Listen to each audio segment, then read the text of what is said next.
All right, welcome to another installment of Moonhawk Studios Presents.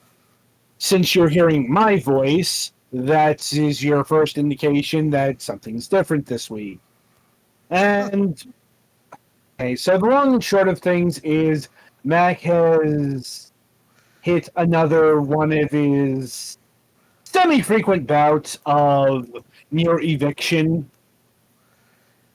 Yeah, Um, life has happened again, and he needs to take care of that, and that requires him to be out and about during the time of which he should be hosting this program. So let's this, just say, this is honestly a situation that happens way more often than it should. You yes, know, but it is what it is. So he's dealing so with life and keeping a relative roof over his head is more important than this little podcast here. So hmm And, like, it's not being facetious. Like, it's actually kind of yes, important. yes, it's more important than this stupid little show.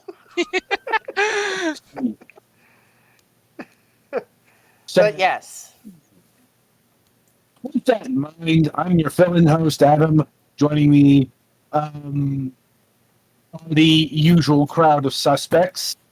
We've got Kevin. whose life is less chaotic than it has been for weeks, thankfully. You've truly become a member of the cast. Yes. Well, Gift baskets in when the work. mail. Yeah. When you have to deal with workers' comp, it's always fun. Believe me. Mm-hmm. Speaking of which, Petty. Hi, I still exist. I make the knobs go burr. Gallets. I'm doing as well as can be considered. Right. So, given the rotation of things, Kevin, you lead us off. And it's going to be a quick little bit because nothing really much has happened in my life this week, thankfully. Other than perhaps maybe still trying to do the paperwork with workers' comp, but that's, relatively better than having to be in my bed healing from a bad foot. So, hmm Yeah, or whatever, what have you. So, use your foot now. what? It's all right. It's not swollen or anything else. I really just needed a couple of days of Motrin and rest, and it went away. So it could have been so much worse, though. But yeah, I'm working normally and doing normal things, and that's pretty much it. So, Petty, what's going on in your world? Well, we were supposed to have a Fragments show on Friday, but I had to go to an emergency dentist appointment. Oh dear. Yeah, I woke up Friday in intense, tooth and, gum pain. Turns out I need a root canal, and they're going to send me to a specialist for that. So that's fun. Um, so yeah, that's happening. I don't know when I'm actually going to see the dentist. Oh, is that you on a keyboard, Kevin? Yeah, I am sorry. All right, I didn't know if that was somebody else. Yeah. But yeah, that's a thing that's happening. Though Thursday, I did get to meet some kittens. One of them is going to be mine. His name is Soul. He's going to be my first little boy cat that I've ever had. Like, we've had boy cats before, but I've just had two girls. So this is going to be an adventure. Apparently boy cats can come in one of two flavors: adorable little angels who can't do anything wrong, or little demon children, and at least until they get fixed. So that's going to be fun. I'd like to see about if we can get time to go see him again this weekend. He is getting harness trained because apparently he is very food motivated. So we're gonna see about making it so he likes harness and can go on, walks. So we can help him, make sure he doesn't become a fat boy. Because being large is very bad for cats. But yeah, aside from that, and just like dealing with the jaw pain, because I'm on some pretty strong antibiotics, and right now I'm on some Tylenol. But if that stops helping, the dentist can put me in a prescription for something stronger if I need it. But yeah, I think that's it for me. Just a whole lot of pain and waiting for Kitty. I should be getting Kitty in a couple weeks. Gulix, you're next. I'm still taking care of the house, so I don't usually cook much at all. So today I decided to try to make a hamburger helper, since that's like super easy mode cooking. It came out okay, but I had to go back to the store because I forgot that you need milk for it and stuff. It says on the box, I just wasn't paying freaking attention.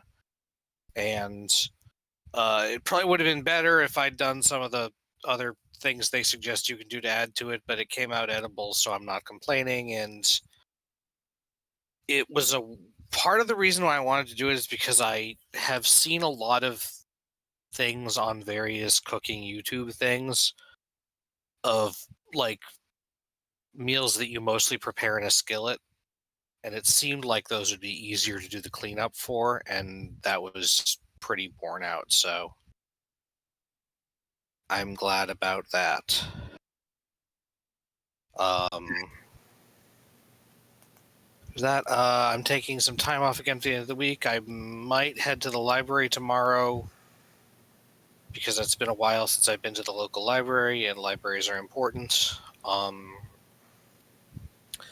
I did a little bit of rearranging some stuff in my room the other day.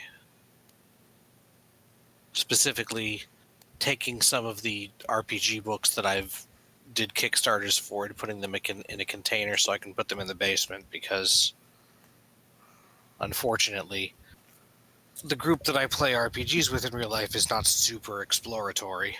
I'd love to be able to try different games more often, but we have a hard time with that. Let's see. And I'm still trying to work on my writing. I've made a little progress on the action scene that I was working on last week or the other week, but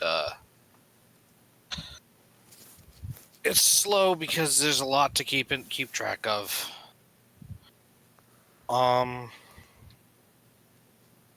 Video game wise, mostly been playing Pokemon Scarlet to beat up on the Ice Weasel so that we can get shiny ones of it in a week or two.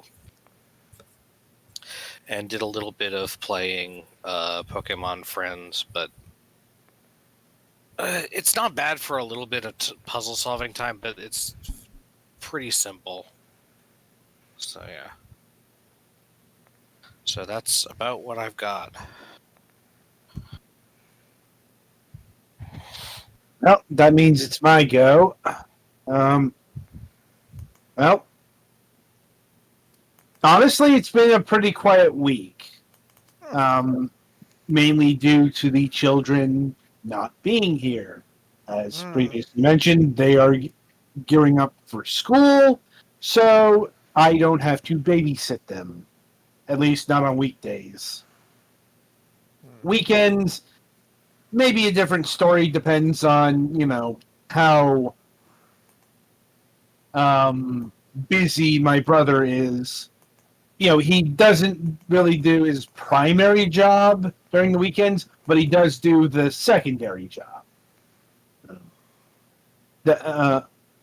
So, babysitting isn't out of the equation entirely. Still, definitely a lot less of the Fairly Odd Parents. than before. Hmm. Like, and also had to help out my mother with some technical issues in regards to something she was working on, in regards to online applications. That was the whole thing. It's been solved. So yeah, not a lot going on otherwise. So that means, in lieu of a very lengthy Mac explanation of what he's doing this week, we shall head on over to the interview portion of the broadcast. And joining us this week is Leshy Julien of Leshy Julien Comics. Howdy. Thanks for having me Honey, on. no problem. How are you doing tonight? Doing good. That's good to hear. That's good to hear. Right. So, I suppose to get started, how long have you been working the indie comic scene or the comic scene in general? I would say I started writing comics roughly around 2014, but I think right before the pandemic was when I really started more consistently putting stuff out. Mhm.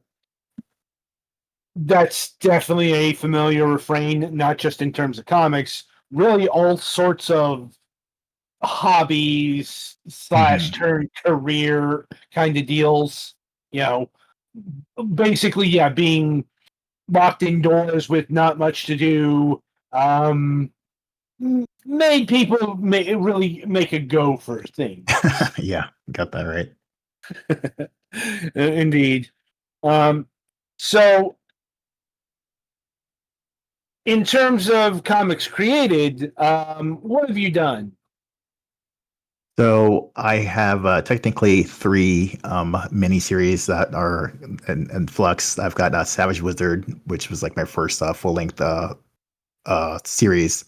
Currently up to issue 2 of that's going to be 205. Savage Wizard is basically about a barbarian that gets his hand chopped off by his best friend, and he's forced to learn magic in order to take him down. So that's one series of mine. I also have Lost Lake, which is a horror comic that I crowdfunded earlier this spring, which is basically about a group of friends who are on a girls' trip, and things start to go horribly wrong in the woods. So that's issue 1, again, of 5. And then I'm currently crowdfunding Head Cases, which is a crime thriller about 2 kids in New York. They steal a bag, and unfortunately for them, there's a severed head inside, and there's a serial killer chasing them to try to get it back. So currently kickstarting issue number 3 of 5 for that. Indeed.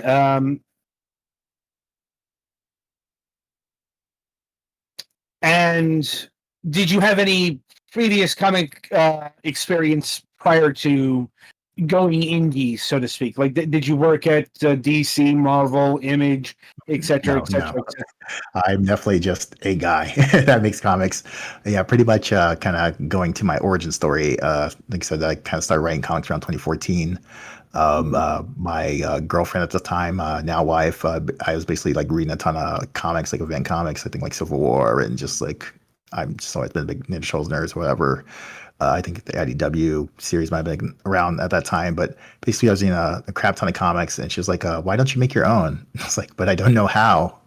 And then I kind of thought about that. I was like, how do you make comics? And I kind of slowly started looking into that. And so I found some scripts online, and I joined a kind of online community called the Comic Jam. I was able to kind of collaborate with artists and make a few like 1-page comics with them. And from there, I started kind of doing my own like mini comic stuff. So like 2 and 4 page comics.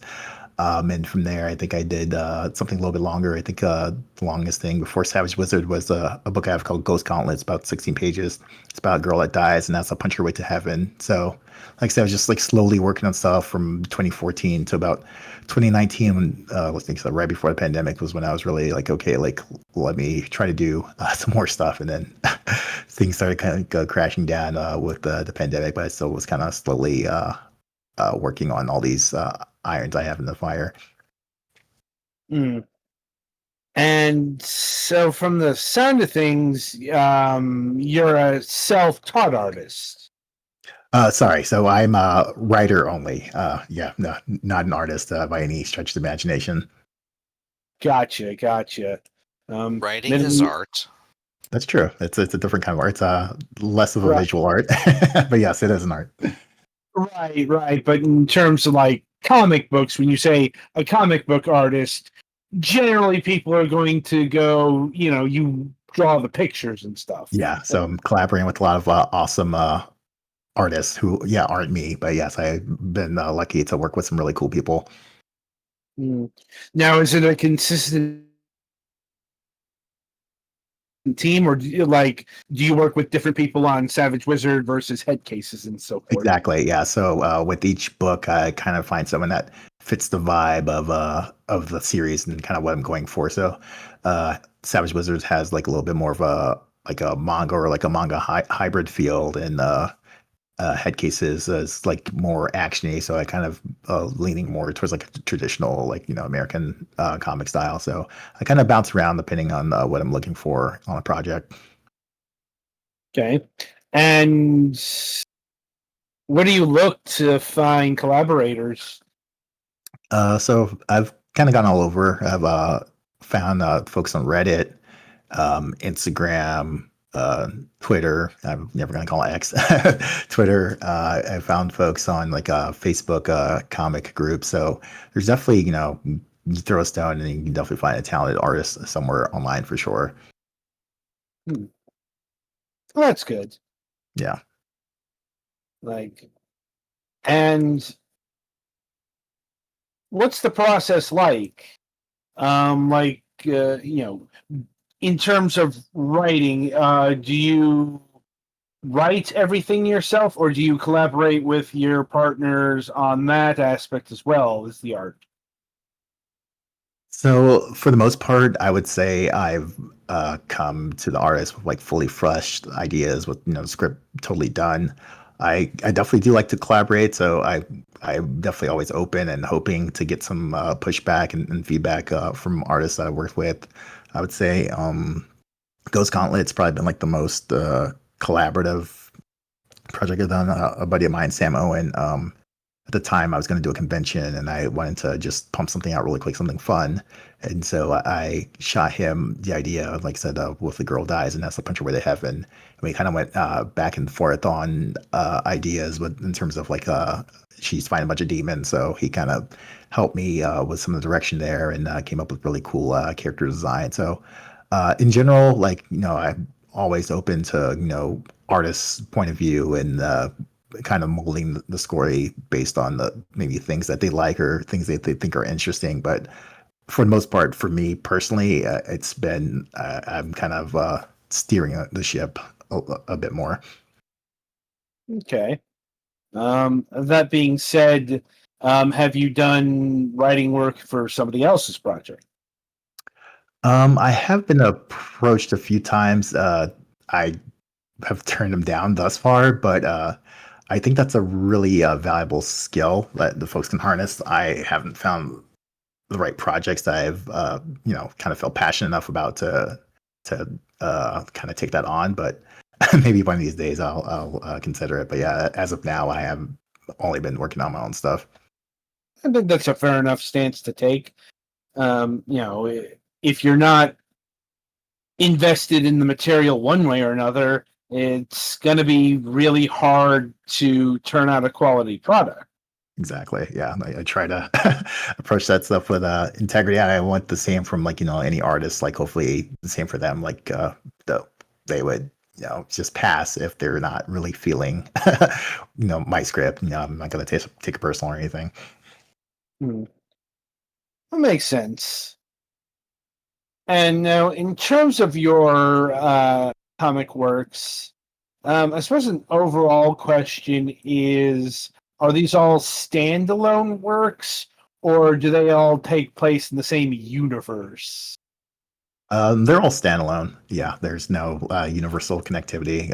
My brain is really random in terms of all these stories. So no, these are all standalones. I do have maybe one or two things that down the line can be connected, but yeah, no, these are all just like meant to be read on their own. There's no connectivity or anything. Okay. I mean, that's a valid approach. It's like, not everything has to be a verse or, yeah. So, um, so with that in mind, I suppose we should get to the comic or the comic series that we are focusing here today, and that is Head Cases, which is quite the brutal little tale. Like, yes, very, very brutal. I gotta admit, I'm wondering, and indeed perhaps fearing to ask this question, and that is, what was the inspiration for creating this? So, writer friend AJ O. Mason, who's the co-writer on Head Cases with me, he kind of approached me wanting to collaborate on something, and we went back and forth on a couple ideas that ultimately didn't work out. But eventually, I think AJ came up with the idea. Okay, like what if we have some kids and they steal something? So we kind of reverse engineered the story from there. It's like, okay, like what are they stealing? What could be so important to kind of really kickstart the story? And somehow this is a discussion. We like, okay, there's a head, and so we're kind of like, oh, okay, why is there a head? What's the importance of this head? From there, we kind of came up of the important pieces of the head cases that there's a serial killer. He has a head, and he's trying to deliver it to someone. And unfortunately for our main characters, Hila and Ramon, they've taken it, and he's pretty pissed and wants it back, obviously. That's quite the situation. Yeah, just your typical Tuesday morning, Yeah. And I think something to point out here is this is, as far as I can tell, a fairly grounded story. Like, Yep. this isn't involving like superheroes or mystical powers or anything. Like, this is just a couple of kids who have done a stupid thing and are now in mortal peril. Yes. Like, that Yes, being said, I'm like trying to figure out the best way to ask this question. How graphic does this series get? I would definitely say it's a hard R. I think within the first 6 pages, you're seeing the head, the decapitated head that they steal. So if you're not a fan of that, I would definitely be wary. But I mean, apart from that, it's the kind of stuff, like you said, you would see in a normal rated R movie. Which, once again, makes sense given that, we are dealing with a serial killer that's carting around a severed head. Yeah. I like. It's I a think story the that. best you could Sorry. do is cut that down to PG-13 by not showing the head. Right. Or, Be like running gag, maybe. yeah, something like that. Or indeed, you make that more comedic. This is definitely not a comedy. No. Well, yeah, there's definitely some elements here and there, but definitely not. And it's definitely more of a crime thriller than a horror. It's like, we obviously there's some dark stuff that happens, but it's not hopefully too gruesome. I mean, having read the first issue, it's gruesome, but I've certainly read more gruesome. Like, there isn't a lot of detail. I'm like, we've had some comics on this program and some comic artists who are rather excellent in that area. It's like showing, for example, like there'd be like the spine sticking out of the neck and kind of thing like that. No, it doesn't go that far. No. Like, that being said, since this is issue 3, where are things right now in the story? So I would say, it's not I guess the biggest spoiler, but basically, it's kind of like the longest day of their lives. Like, you got them starting off stealing the bag, the hitman chasing them, and from issue 3 is kind of like a culmination of everything. Basically, the serial killer has caught up to them, and there's consequences that they're trying to wrestle with. So Ramon has been the more reluctant party. He kind of gets away, and he kind of has to wrestle with that decision of abandoning his friend. And Hala, who's the more impulsive one, is her idea to steal the bag. She's alone with the serial killer, and we're gonna figure out what happens with that, basically. That is quite the harrowing situation. Yes. Like, and it is kind of hard to get into things when it's in literally the middle of a story. Mhm. So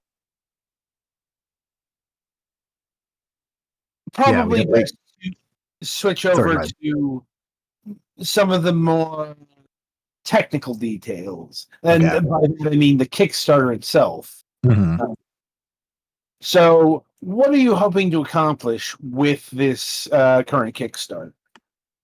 So the inks have already been paid for. The Kickstarter is meant to pay for the colors and the letters, as well as the printing and shipping of the book. So this is the third campaign. We have 2 successfully funded books that have reached all the backers. So just hoping to make this number 3. Okay, and what what have been the growing pains in doing the Kickstarter model here? Like, how does this Kickstarter compare to your first, or indeed your second Kickstarter project?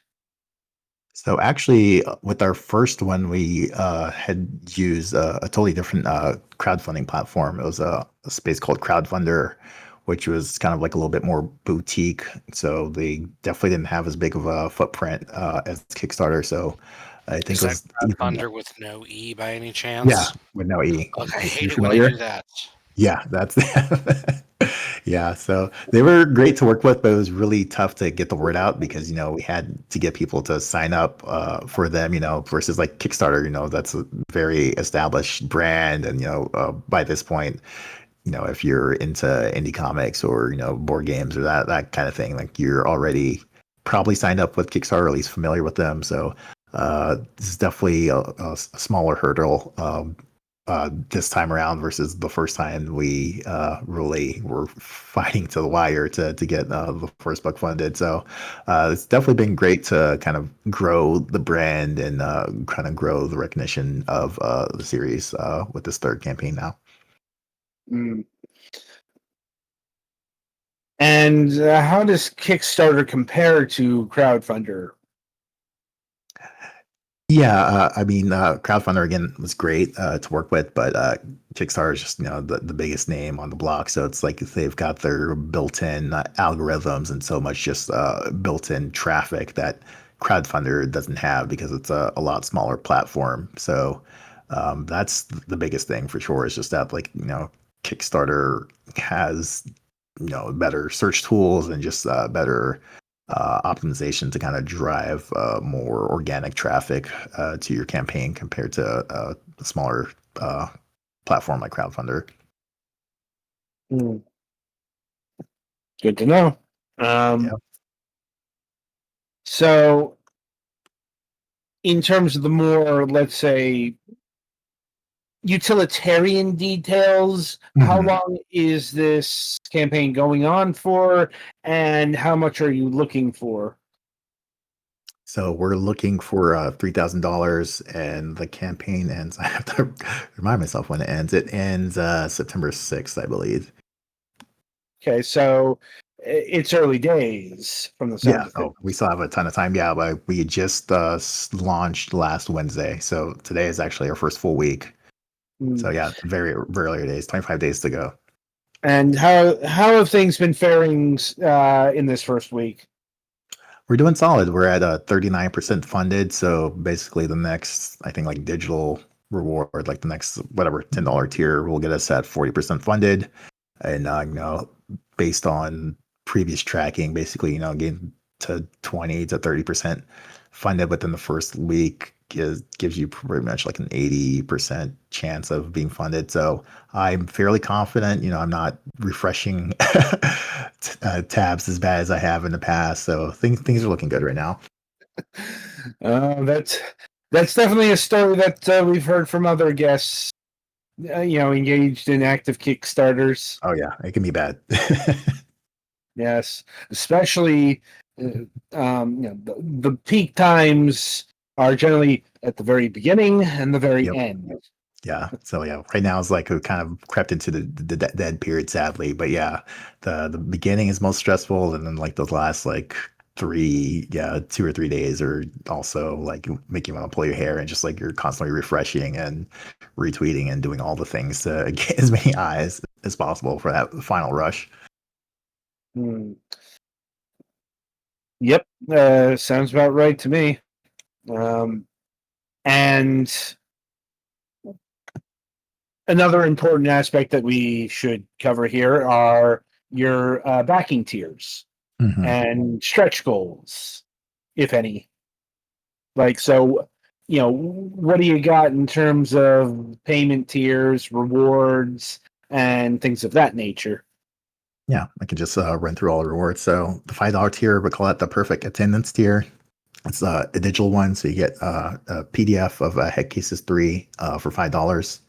Then there's the $9 A plus student tier, a digital one, which is a PDF copy of Head Cases plus script, layouts, inks, and colors.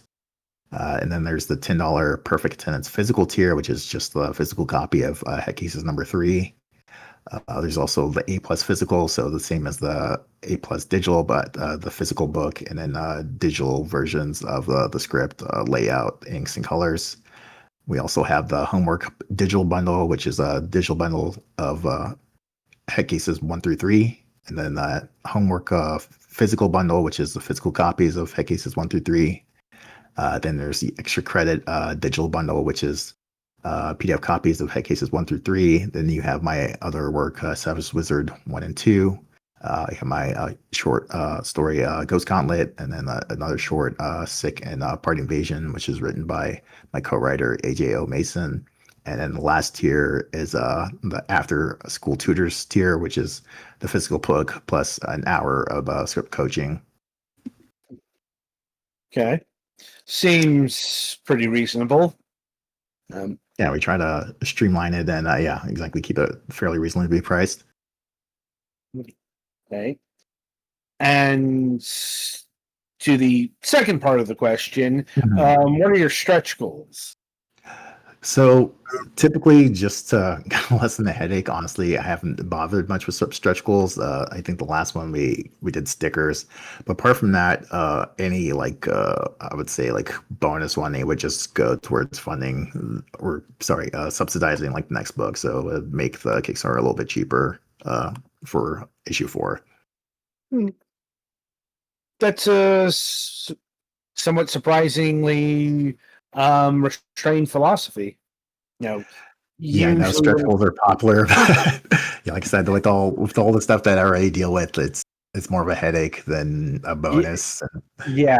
I like a lot of people have found out, and like a headache is on the better end of the spectrum. On the more soul crushing end is those rewards become kind of the killer of the project. Yeah, when they get kind of unwieldy, and you get too many, and you start realizing like, oh, I have to pay for these as well, and it kind of dip into that profit. We've had so many people's projects whose stretch goals ended up being the death of them because they overreach. Not even stretch goals. I'm talking about backer rewards. Yeah. Two words: international shipping. Even before the tariff situation, that we knew people who ran into problems with that. Yeah, I've definitely kept that to minimum. Actually, it wasn't until the last campaign that I had even offered it. Even then, it's still fairly limited because sadly most places international shipping is just it's so cost prohibitive. It's what, like $30 to the EU, $40 to Australia. It's sadly Oh, very expensive to maybe ship things from. $40 if you're shipping something paper. Anything like solid, Yeah. you're not Mhm. getting out of there for anything less than triple digits. Yeah, of course. Yeah, it's sadly for our Australian friends, it's rough. Indeed, it's unfortunate, but this is why digital exists. Yep. I mean, there are other reasons, but it's a very prime reason why people get things digitally. It is. I think that's like tends to be, if not, our most back tier, usually like close second, for sure. Because it just helps so much when you're somewhere where it's very expensive to ship things. Yeah. That being said, it does sound like your works, I suppose for lack of a better word, enjoy your comics. Like it sounds like you've got a fair amount of Australian fans and Japanese fans and so on and so forth. We have a small minority of folks that are overseas, which is nice. Not nice to know that the work is kind of getting past the borders of America. So it's cool, when I get folks from Germany and the UK are like interested in the work and just saying, hey, you're gonna ship something, or just like, hey, I'm a fan. So that's really cool to hear that from people. Mm. And I suppose that does tap into a deeper question, and that is, what has been the response, in general towards your works? What are the people who like head cases like about it, for example? I think for the most part, it seems to be like people just like one, the protagonists are a little bit different than the people say that they've seen in a lot of other comics, and two, just like that fast paced action, or a lot of people are kind of drawn in, especially that the first cover has like a little bit more of a horror vibe, so people always just the darker energy, or just like the nature of the graphic element of it, people will typically comment on. So that's been cool. Actually, I was at a bookstore this past weekend, just kind of hanging out, and I have a friend that owns a small bookstore. And someone had recognized me from a con that I had done last year, and wanted to buy a book. Say, hey, I didn't get your book last year, but I want to get it now. Luckily, I had a few copies on me, so that was kind of fun. Well, that's neat. Yeah. Like, as well as on the inverse, and especially in recent times, have you been dealing with forces that would want to see your comic banned Oh or no. restricted? Luckily, that has not remotely been a thing that I've had to deal with. I definitely have, I guess you would say colleagues that have kind of had to deal with some of that stuff. But no, it has not been an issue with my work, since I'm, mostly just directly selling books to people versus working in any like retail spaces or library settings or anything. Hmm. Well, that's good, because this is a topic that's certainly become much more contentious presently, Yes, but sadly. Yep. but if Mac were here, he would definitely be talking about how Visa and MasterCard were messing with his business a good decade ago. Yeah, it So, still seems to be an issue now with payment processors being selective with things. I have some friends that, make queer books, like, LGBTQ plus books, and saying that they're seeing some things pop up now. So that's an issue with, I think it was a Stripe, which is the huge payment processor, is now yeah, trying to decide what is okay and what isn't okay. And that's very concerning. yes. Um, but we've certainly talked enough about that topic on other programs to not really dig into the details here. Mhm.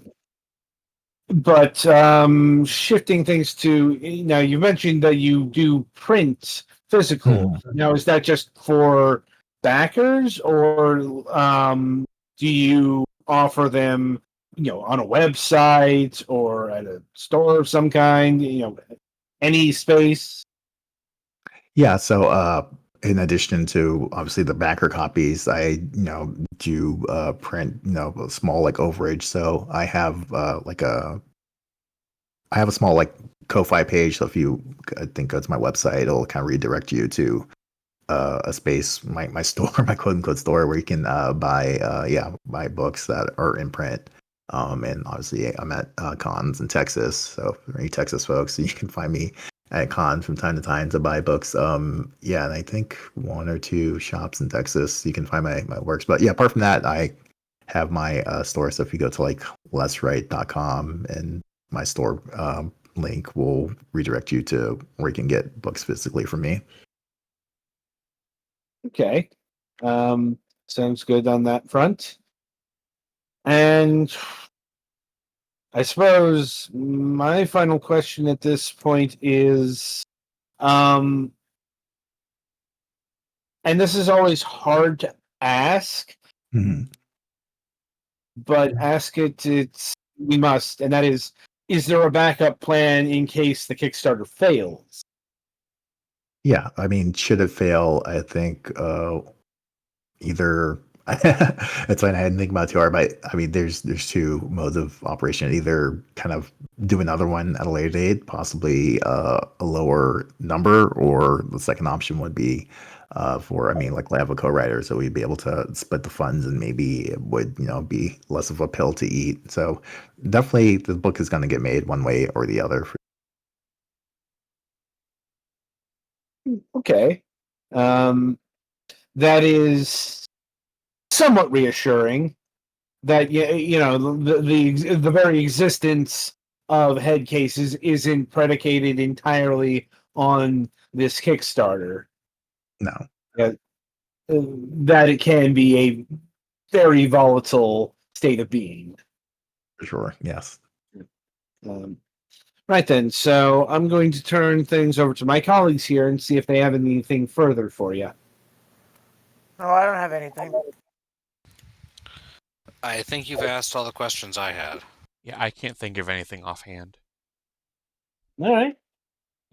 So, Leshy, I want to thank you for taking time out of your schedule and being with us here today to talk about your comics and your Kickstarter. Is that certainly some unique works, and I'm interested to see how things shape up in head cases. So I suppose we should end things with the Matt question that he always asks at the end of these things. That is, are there any conventions or appearances that you wish to promote in the near future? I'm going to be at Eastern Rim Con in Baytown, Texas. Let's see, September 13th and 14th, I believe. And then there's a really awesome con here in San Antonio, Casa, which I always do, and that's going to be, I believe, November 14th and 15th. And you can find me on social media, Les_Write, WRITE on Instagram. And if I'm not right about those dates, then you can probably find the correct information somewhere on my Instagram when it gets closer to those dates. All right. So yeah. So go head over to Kickstarter, look for head cases, specifically the 1-3 Kickstarter. That's the active one. And go back that today. Right, since we don't have transition music, I'm just going to have to mill about here a bit while Petty gets set up. Not too long, apparently. Yeah, that should be up for the screen share, and let me get that over here on the display. Here we go. Alrighty. Okay. So yeah. All right, I'm in. We had a bit of a debate about it. But ultimately, we decided that we are continuing our watch of Children of the Stones with episode 3, Serpent in the Circle. I don't think this really needs an introduction at this point since we are on episode 3. So let's just get into it. Alec! Audio is a little loud. Yeah. I have time to test for this. Yeah. It helps that the HTV production agent is a hell of a audio tester. As we Alright. found out in previous weeks. I think this is good. Yeah, I can hear the druidic wailing. Yes. All hail the druids. Or it's just people trying to yell because, as we'll see in a minute, they aren't really druids, but more just people losing their minds. I mean, to be fair, how are the people Local classified village druids? cult. Right, pretty much. It kind of sets the ambiance for what's going on, is what I'm getting at. Mm-hmm.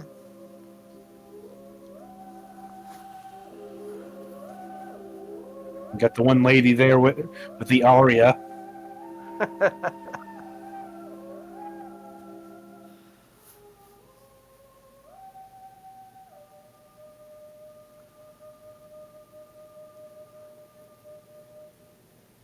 It is some beautiful countryside. Previously, A painting. someone having fun with a camera on said painting. And also, LSD trips by the score. The Yeah. power of non-linear editing. Which was actually not a thing in 1977. Hmm. Don't really have time to get into it, but nonlinear editing was invented in the 90s. Bloody hell, what is with that thing? I'm sure we'll find out eventually.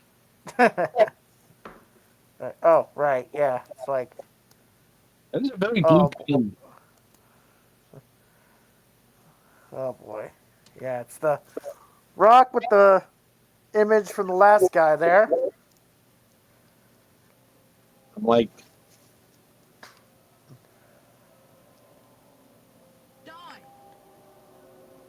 In the world? Oh boy. that was effective. And then zoom right to the picture. Oh boy. Come out the door So- and... They conveyed that the picture is important enough yet. Mhm. That's only the 500th zoom in on it. All of a sudden, everything's got a blue tint. Meanwhile, You know it's runs to the nighttime. field, and then Oh. at the end of this, because I remember what happened, cliffhanger from last week. It doesn't matter if it's a critically acclaimed series. This is still a day for night shot. Mm-hmm. Tinted the shit out of. For fuck's sake, bro. They There's didn't nothing even. wrong Wow. with day for night. It's better than shooting stuff actually at night and having the actors not fucking be able to see anything. Ah, yes, Night of the Living Dead? brain dead, maybe. Possibly. Yeah. Nah, it's just the Sunday Oh, boy. doing some early practice. Oh boy! This is the result of 1,000 electric volts. Serpent in the circle. Oh boy! Matt? Morning, sunshine. Did you have a I good had night having fun with stones? Jeez, I was having a very British dream. got shocked in my system. Goodness. Now what happened? Have you got any idea of what happened? It's important. That's the question we've been asking for 3 What episodes happened? now. What happened? Can I tell? Can you shut up and let me talk? Very important that you tell him what happened. Watch this, will you, now? Follow it all the way. If everybody could shut up and I could talk. Now all the way back again. Good. Yes, it's a shiny light. Yeah. Well, he is part cute now. well, permanently wrong? I don't know about that one, Doctor. That's what I want to know, old boy. What were you doing down here? You're supposed to have been in bed. It was Di. Oh, go on. I came down and I heard this chanting sound. Yes, but go on, lad. Would you shut up? Oh no, the wailing has gotten to be diegetic now. I was flung against a stone. It might be the reefer madness. I felt this terrible pain. Like an electric shock. Yes. I think reefer's a bit weak for what drugs are being used here. I knocked Valid. out cold. I'm really done. When did the CIA LSD experiment start? Well, before I this. just woke up from a sleep, you bloody idiot! Found you on the doorstep. Did you fall? Before did you get a good night's sleep? I just woke up from being asleep, you idiot! You really ought to try and find out how you came by it. Is that supposed to be a head wound, or is that a trick of the light? You won't go rushing around in the middle of the Probably night. both. Next time it might be something worse than concussion. Thank you for your help, Doctor. I'm only too glad of the exercise. These villagers are also damned healthy. I never get a call. I came here for semi-retired. You say so. I didn't expect to be totally ignored. Well, we'll keep you busy for a couple of days. Because you're normal. Normal don't work around here, apparently. Ah, the 70s, when you could theoretically get away with an orange bathrobe? Yes, night I coat. don't think that's orange. I think that's more brown. To me, anyway.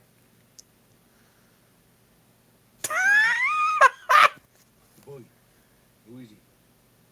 He's going to be all right. He said who, not how. Hey, wait a minute. He said who. The bum has magical teleporting powers. It was Di. Some man wanted to know how you were. Yes, it was Di. Well, who's died? Said he was a friend. Amazingly, he found a shirt that's even more His name is 70s. Di? Jesus. I thought it was Don. Was he the man that tied the handkerchief around your head? Could have been, Dad. Told you. Last Wait, night, handkerchief? What? in a circle. I'm trying to determine if Dream? the scientist is eating a complete British breakfast. Nah, I don't think so. I'm not Or at seeing any least, beans I for guess snow. it's as complete as you can get from where they are, anyway. Bit of the head. I'm not surprised. It's odd stuff, Stone. Which stone? The doorstep. That's where you fell, wasn't it? Was it? Dun dun dun. What would you like then? It's a nice scramble. Lady, he knows that you were part of that group. That wasn't very polite. She was there, Dad. Part of the circle. You sure? You sure didn't dream it? You found me on the doorstep. Did you dream that? Could have been sleepwalking. You don't understand. Oh, please! Dead. The painting. It's really more of an oval. Don't get upset. I mean, it's an oval, but still, it's like, like the doorstep. Did you imagine me that? You could have been sleepwalking. Oh, please! Even though their origins are totally lost. You don't understand, Dad. It wasn't just a Morris dance. I mean, he is a double whammy. The people in the circle Yeah. were Possibly a triple whammy. Because, let's see, he's an adult in a kid's show. Mm-hmm. He's a scientist Yes. in fiction. I want to ask you something. Uh-huh. And, Not here. you know, it just adds up to natural born skeptic. Uh-huh. I mean, there's a difference between being a skeptic and being an idiot. You said that when we first met. Oh, we do. Okay, why? For protection. Protection? Protection against what? I don't know, really. You told Kevin I Certainly not the style of the 70s. That's right. Uh-huh. So after people have been here for a while, they aren't human anymore. Like those children in there. Yes, something seems to happen to them. I don't know what it is, but something seems to happen. They change. Oh, you must have noticed. Some of us are normal and the rest are happy ones. Yes. But they don't seem happy. Oh, I know, they always behave well. That's a prequel to We Happy Few. But they're like, Zombies. yes, Maybe. Come on, we better go. There's a man called Di. Do you know him? The poacher. He's potty. I think. These kids are being way too emotional. Telling you to be You all Well, then again, when you're in the situation that they're in, it's like, wait, they're probably like, what the fuck is going on here? No, aren't they supposed to be all keep calm and carry on, stiff upper lip and all that jazz?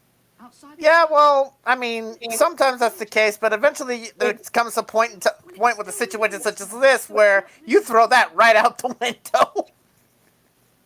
Like some terrible. Like, if you were in this situation here, I don't think you'd be able to keep calm and carry on. Why not?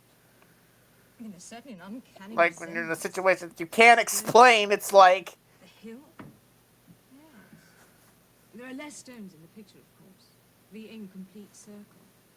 There's the avenue leading to the sanctuary. The head of the solar serpent. Certainly could be Mildred. So if the subject is real, it's likely the story it tells has some real So, significance. is that the justification for using serpent in the title? A brilliant source of light that appears to have the power to turn people to stone? A man and a boy escaping towards the sanctuary. Some pagan superstition, perhaps. Oh man, the pagans. Beginning as a ritual? Of course it'd be pagan. Of course it is. Like, look around. You know, this shit is Celtic as fuck. Oh, yeah. Oh, yeah. People holding hands. That echoes the painting again. I suppose he could have dreamt it, but he seemed very sure. A ring of people holding hands. He did not see... When it's known as Dream that. creeping Yeah, it's a Tom. dream. The parishioners clasp hands and walk round it in a clockwise direction with the sun, and then advance and retreat 3 times. It's an old custom. It's something to do with renewing one's faith by binding minds and souls together. Sure. That's exactly what I think of. That's exactly a Christian thing. It's in the gift of the manor and hasn't had an incumbent for years. Yes, but according to Matthew, those people were nowhere near the church.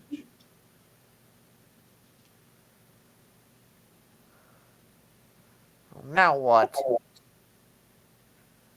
It is a summons. Somebody starts playing the Smash Brothers music.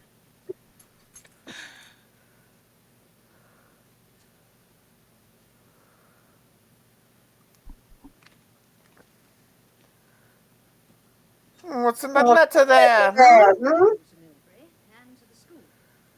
Oh, It may boy. be some time before you're able to move to the high table with the others. Uh-huh. In the meantime, I thought a little extra work would do you no harm. Some time, hey? As you are, that it will cut into the weekend. That's why I was dropped from the football. It's her fault. By extra work, she means double derivatives. Eventually okay. This is the weekend prep for the rest of the class. No good asking if any of you I may not have been off the mark here. Please, miss. Yeah, the boy's looking at that going like, wait, what? Case of a hill that Fortunately for them, the TI-83 hasn't been invented yet. That'd be a special case of the hill, but Transformers, okay? Would you like to show us your proof? Fun with captions. Where is Megatron when you need him? Rather prefer Starscream in this situation. Something not existing for almost a decade. Or at least Protector.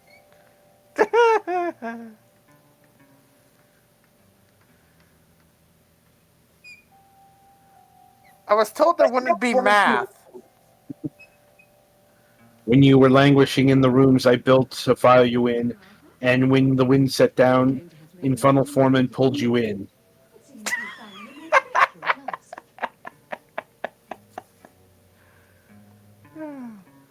Breakthrough. Breakthrough this. End of part 1. And sure, at some point, something will actually happen. Oh, things After did that happen. cliffhanger, there better fucking be... Oh, wait, there we go. And then science. Magnets, how do they work? Wait, how many Bloody kilograms weird. was that? Bloody weird. I'm getting radio stations from the United States on this thing. Using a divining rod.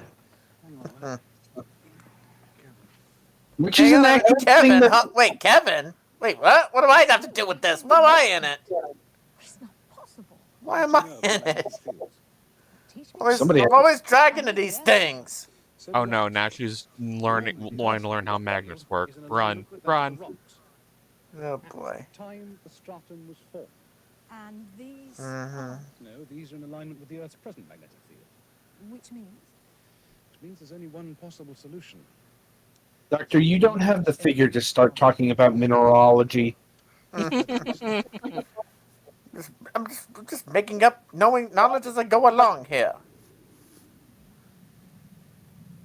Gotta make this thing work somehow. Yesterday, Dum-Dum. Today's doing tricks on the blackboard. What happened in between? Same that happened to the rest of them. What's that? Whatever it is, I don't want it happen to me. What about Bright Boy here? If he gets a treatment, he'll make Einstein look like a no-no, won't Get he? your hands off of me, please. I would have broke a dude's arm.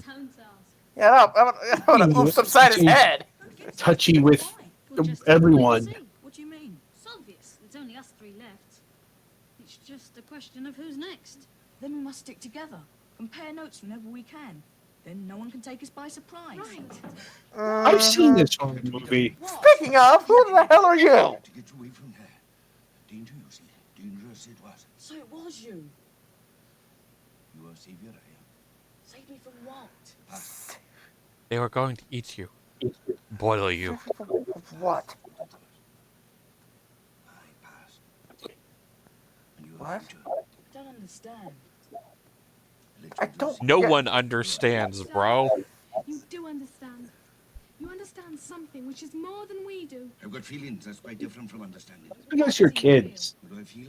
Kids are stupid. I mean, No, not most are, but some don't have to be. something happened here in the past, and it's happening again today. Boogie, boogie. Any idea what? Shut up! One turned to stone. Go on. Go on, boy, explain yourself. I have a picture. A very old painting. It's of Milbury. Genuinely getting tired of seeing that picture. You mean all those stones out there might be people? Petrified. It's more complicated than that. Can I, man? I mean, at this point, that kid is just asking to get a slap to the face. If this Or he's wasn't waving death children's- flags so high, I'm pretty sure they are seeable by well, Sputnik. that too. Say there's treasure here. Yeah, That too. yeah. He's the kid who gets. He's the one who's getting grabbed by the zombies first. Yeah, he's got the sacrifice flags. You make of that. He's got the I'm gonna be the one that takes one for the team. I found it. It came to me. Yes, it came to you. Mm-hmm. Dad. It's more than your mum. Yes, that's a very interesting Shall I show it to her? To my mum? disc. Mine. I found it. It came to me. Dad, we won't take it. We'll make a tracing. Yes. That's what we'll do. Nobody's interested in your coaster. I'll get the stuff. So, key. Yes. That's what it is. My key. The original's Your made of key. clay, you say? Either that or some kind of stone. It looked very old. Yes. A snake. This is just production art. Cobra, what's the difference? They'll give me the shudders. A serpent's bigger and more powerful. Jesus, dude, stop! Well, it was originally the guardian of knowledge, but later serpents were supposed to... Shouldn't the snake be eating its own tail, as is tradition in these situations? Different Yeah, well, theology. you know, that'd be too obvious. And the treasure was knowledge. Die? Well, how did he know? He didn't know I much. suppose it would be, but it would be accurate. The danger in the maze may have been this yucky snake thing. Oh, yes, of course. Die's feelings are remarkably accurate. This symbol has a special significance here. The church. There's a carving of a serpent on the font. It's biting the foot of the bishop. And I told you what that meant, remember? I don't think that's a church then, Battle between because Yes, that's right. a church Yeah, with a you- serpent drawing. I don't know. You've never heard of Serpent Jesus? I know that one of the people that Jesus dealt with is also a serpent, so you know. or at least has a serpentine connection. So, A warning. Yes, to be constantly on their guard. Against the power of the serpent. That's right. Then this thing of the dice, power of the whatever it serpent. is pagan. Oh, there's no doubt about that. Ding, ding, ding, ding. Some sort Yeah, of I'm not seeing Snake Mountain anywhere. So I'd love to see the original. Could you get it for me? What that freaking grin? Like, you commit your own felonies. uh-huh. First things first. What will you have? No, let me, please. 2 large. I was told there was a... Oh, 2 large? No, I'm gonna need a full... Fuck, I'm gonna need a full carton at this point. A full freaking tall glass. Shoot. Everything is fucked, sir. Not bad news, I hope. No, it's from California. Mount Palomar Observatory. They're doing some research for me. It's in reply to a telegram of my own. Research about Milbury? Yes. Yeah, it reads, what in the fucking hell are you talking about? Pointing at up there. As far as I could work It's like, out, yeah, it's like, with all due respect, stop. What in the goddamn hell are you talking about? Stop. No, it does. I believe the British call this bollocks. According to this, Yes. Although this is a telegram from America, so I can't use that. about the start of our existence. There's nothing there now but a black hole. That's a huge mass of imploding energy. I could have told you that.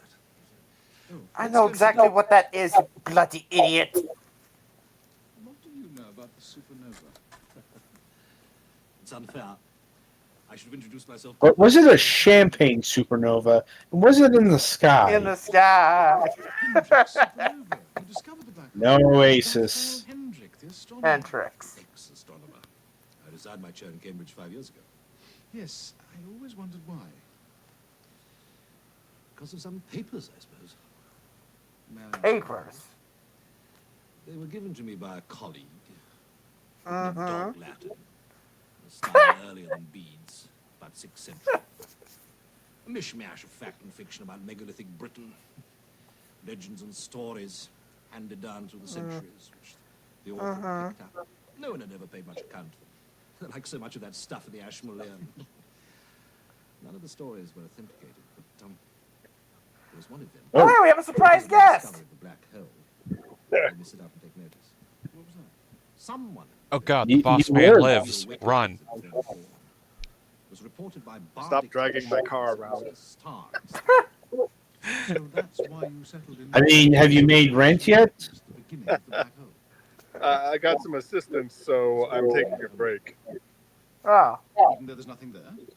The black hole's there. I figured I'd check in. Hello, everybody. It's Black Paladin making a stealth appearance. That's what's so intriguing, don't you think? To know it's there. Don't worry, you're not interrupting anything important. Just a bunch I of noticed. yeah, we're just watching 2 British men talking bollocks.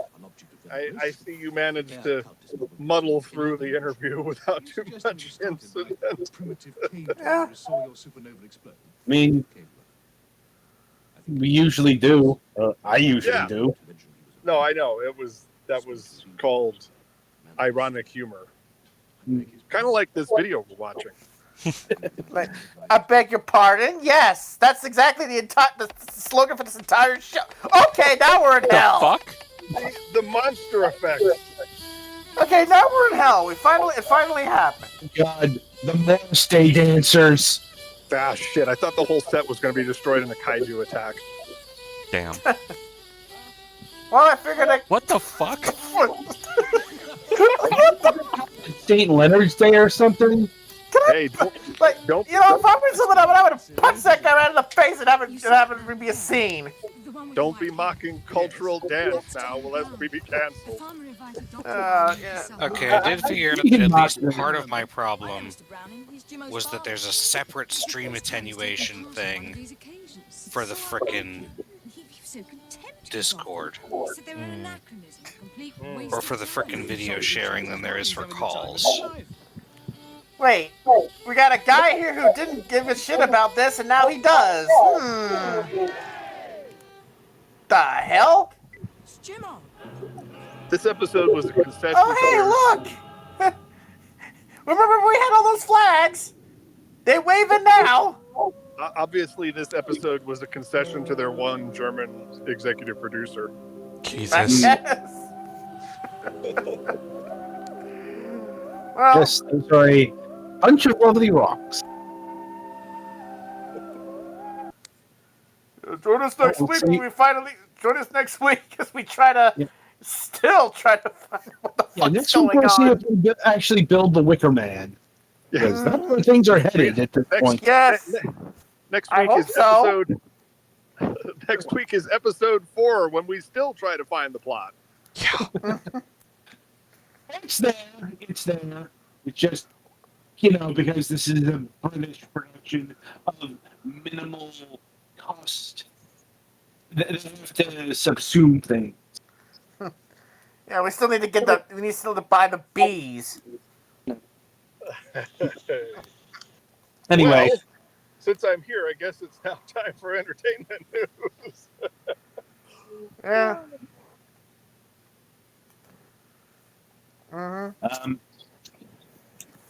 So let's see where to start. In the beginning, they had film. In the beginning, the universe was created, which was widely held to be a bad idea. All right. Like, many people were upset.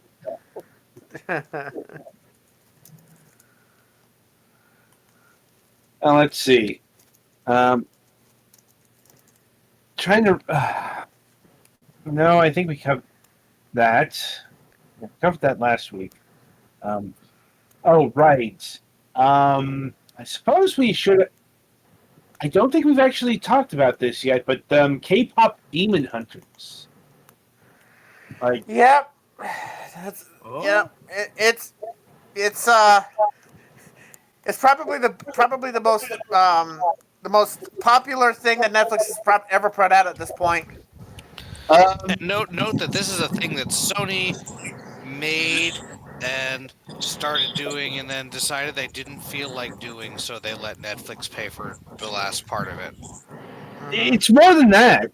Like, Sony thought so little of K-pop Demon Hunters, they sold all the rights to Netflix. Who are laughing hysterically right now. Right. I saw a notable comparison of this to some of the stuff compared to like Pixar. That is, I think Disney or Pixar made a statement about trying to go back to more generally applicable, i.e., white stories, compared to the ones that are more autobiographical, i.e., about the lives of the creators of color who did them, and how this movie, which notably does not have a single white character in it, has been and doesn't really do a whole lot of cultural explaining either, has been quite popular even to people beyond the K-pop fan umbrella. So how do I put this? Like, yeah, this, like, okay, yeah, it's Korean, but it's not Korean. That is to say, it's not, you have to understand the socioeconomics of Seoul in order to get the finer points of what's going on here. By the way, that's actually what Gangnam Style's about. No, this is more like if you know the basics of K-pop stuff, you've got pretty much everything you need. Right. And even if you don't, even if you don't, you're not missing much. You can get like 99% of it from context. Having seen the film, it's very digestible. Yeah, no, I have too. It's not a culturally esoteric nightmare. Yes. They use some fairly culturally... They use some Korean terminology with no explanation, but you can generally get the idea. Well, if it was a product that was not necessarily for outside consumption that was distributed internationally, then I guess I can kind of see that. Like, you don't explain fixtures in an American household to Americans. Mm-hmm. And I keep trying to tell people about this, that when there's culturally specific references, it's because they didn't necessarily expect it to be a phenomenon outside of its country of origin. Mm-hmm. Right. I remember back in the day when we had translator notes. Excuse me. Oh, you mean in the bootleg days of Crunchyroll? Speaking of Sony? Yep. No, you go in the liner notes. Well, both, I honestly. used to. The first 3 seasons of Gintama were a dream because they had text all over the screen that explained all the jokes to me. I actually laughed. Yeah. Yeah, I remember seeing those for Urusei Yatsura. Mm-hmm. The official release of Excel Saga had tons of cultural note pop-ups, but that's because that series is Off the weird. rails. Yes. Also impenetrable if you don't know much about Japanese culture. It's not just Japanese culture; it's ensconced in otaku and anime culture Yeah. as well. You can still get it without those, but it'll seem even more random than it actually is. Anyway, the actual news item I want to get to here is that K-pop Demon Hunters is actually finally heading to theaters for one weekend only. Because Netflix decided they wanted to get some extra cash out of this puppy, considering how much money it's already been made off of it. And maybe qualify for some more awards. I forget how that works. I mean, I think it's in the qualifying period, so we might see. Who knows? Like, I don't know who made the call here, if it was Netflix or Sony, but I want to say this was a Sony push, because people don't seem to understand that Netflix, they do not give a shit about theaters. No, they don't. The only time Netflix goes into theaters because they won Academy Awards, because they won't get them any other way. Yeah. Like, that's probably why we're getting this, honestly. Well, Netflix has been upfront about their ethos here. Wait, hold on. I do have to qualify something there. If it was run somewhere else first and then went to the theaters, it is automatically disqualified for an Oscar. Oh. It has to be in the theaters first. Okay. That's a weird. Like I said, Oscars I don't know rule. how that works. That's a weird ancient Oscars rule. Yeah, I think K-pop Demon Hunters had a theater debut in like New York and LA before it went. Yeah. Well, if it did have we'll have to see. Well, I mean, the only reason I know about this is because there was a big brouhaha back in the 90s about HBO's The Last Seduction with Linda Fiorentina. Yeah. Because it was definitely what they considered to be an Oscar-worthy film, but it was denied because it was run on HBO first. Yeah. When the movie was streamed on Netflix, it also simultaneously had a limited theatrical release in Cali and New York. So, yep, that qualified. That means it's qualified. Okay, well then that's what they're doing. Yep. It was a simultaneous limited theatrical release and Netflix streaming. Yep. Like the liner notes, I'm here to provide context. Yeah. That's what they were doing there. What I'm talking about here is this is a run of the sing-along version of K-pop Demon Hunters, which is actually a bit of an unusual move, since the sing-along versions are usually made for the streaming services. I'm sure it'll pop up on Netflix at some point. Yeah, but this is specifically done for a reason, because this soundtrack is hot. Not the only thing, but it's specifically because of the fact that the soundtrack is hot. Right, because Disney does the same thing, Frozen. Right, exactly. But Yeah, the only reason this is happening specifically for this is because, well, when one of the songs on the soundtrack is literally the #1 song in the United States of America this week. Mm-hmm. Like the first song from an animated pop group, not counting anything from the Walt Disney Company, since 1969. That is genuinely depressing because the Gorillas should be on that list. Yeah, they're not here, and they're not even in the UK either.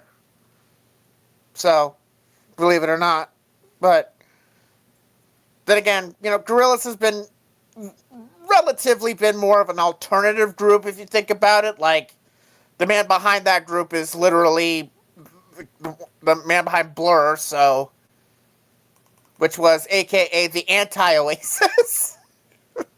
So, yeah. Anyway, in terms of the specific metrics that Netflix has released in regards to this movie, apparently it's the second most watched film they've ever released. It'll probably be #1 relatively shortly. I could definitely see it. I mean, it's been on the trajectory has been on such a big tear that it's got to be #1 eventually by the end of this. Especially considering the song sing along version on top of the normal one. So. Mm-hmm. So apparently it needs 46.3 million more views to surpass Red Notice. Oh God, it's getting that. Easy. Yeah, estimation to beat that about 2 weeks. Yeah, that's about right. But that's about right. Yeah. But another sign that nobody, including Netflix, saw this thing coming, the lack of merchandising. Of course. Yeah. The death knell of any great franchise or property. Not the death knell. Like, well, it definitely hurts, the vital. It hurts their bottom line. Yeah, it hurts their bottom line. Yeah, well, I'm pretty sure that's going to change relatively soon. Yeah. Because when you have a hit like this, eventually over time you're going to get those deals done, and you are going to see T-shirts, you're going to see all sorts of things eventually.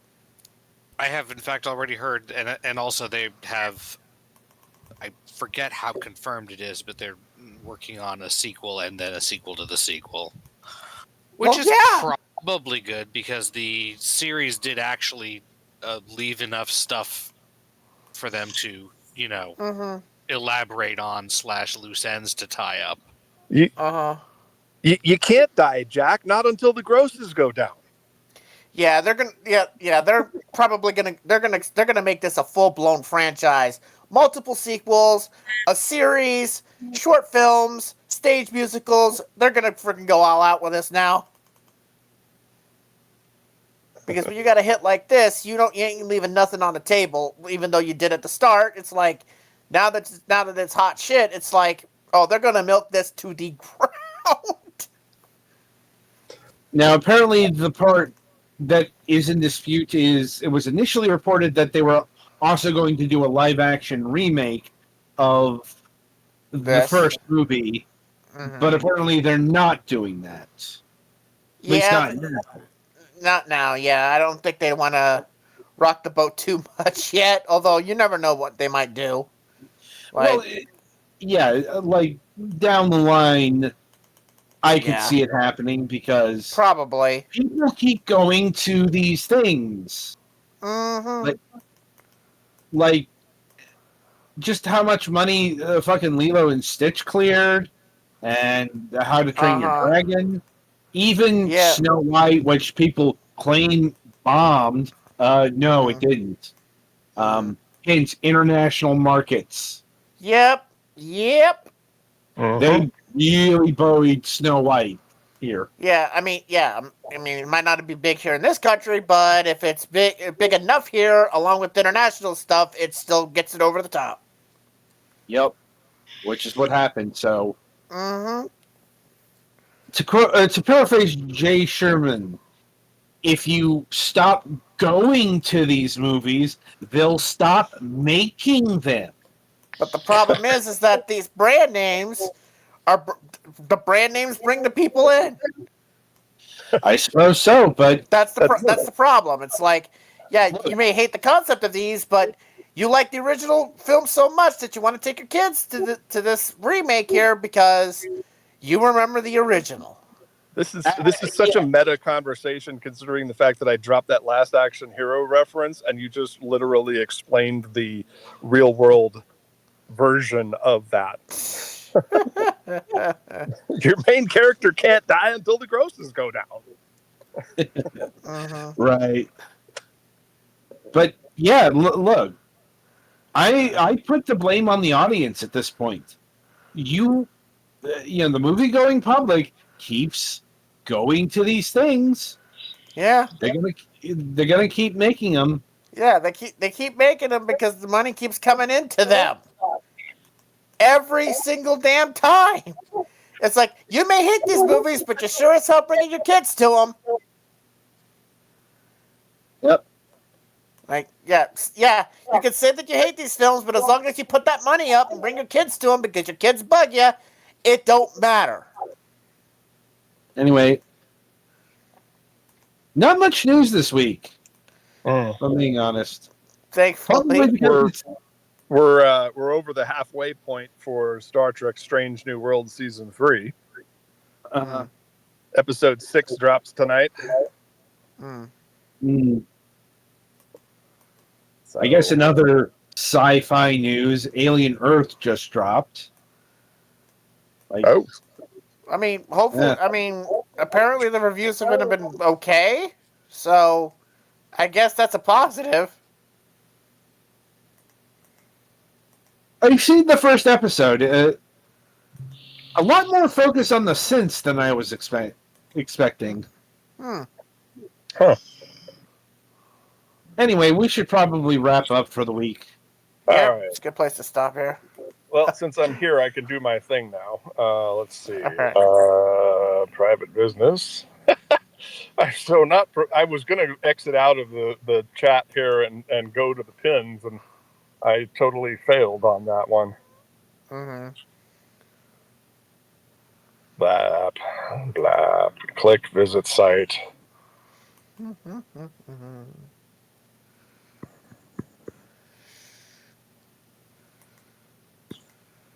End of document. What the hell is today? August 13th, episode 7. So August 20th, episode 8 is going to be Midnight Coffee of High Strangeness. Look, give me the deets here, Adam. I can perfectly well read this here, but I don't want to be that dry. Okay, I will. All right. High Strangers touches upon and depicts subject matter that can be upsetting to some readers. It is fundamentally a horror story, and as such, it does try at times to cause a certain level of fear. However, the goal here is to never cause pain or mental anguish. It is at any time becomes too much, then content warnings here. But yeah, it's a horror comic. Okay. It's a web comic, as opposed to a print comic. Important distinction. Like today, we featured a print comic that does the Kickstarter thing. So, been a while since we've had a web comic, I think. Yeah. Well, I'm glad you were able to get them in my absence at the beginning there, because that sounded like a pretty serious thing that needed a slightly more serious touch than what we usually put out. Yeah. So, anyway, so you can go through the rest of your spiel, Mac. All right. Well, pretty simply, I will be back with Shadows Mist on Monday for Blue Mondays. We've had 2 weeks off, and I've been driving like a mad fool, borrowing and stealing from everybody to try and get the rent paid by Friday at 9 a.m. But other than that, we should have a pretty good week. And again, of course, Special thanks to our guest, Leshy Julien of Leshy Julien Comics, who was on the show tonight and indulged in our deviation from the normal in my, again, absence. And we look forward to next week. Until then, I'm your host, Mac Paladin. Thanks for watching and stay safe out there, kids.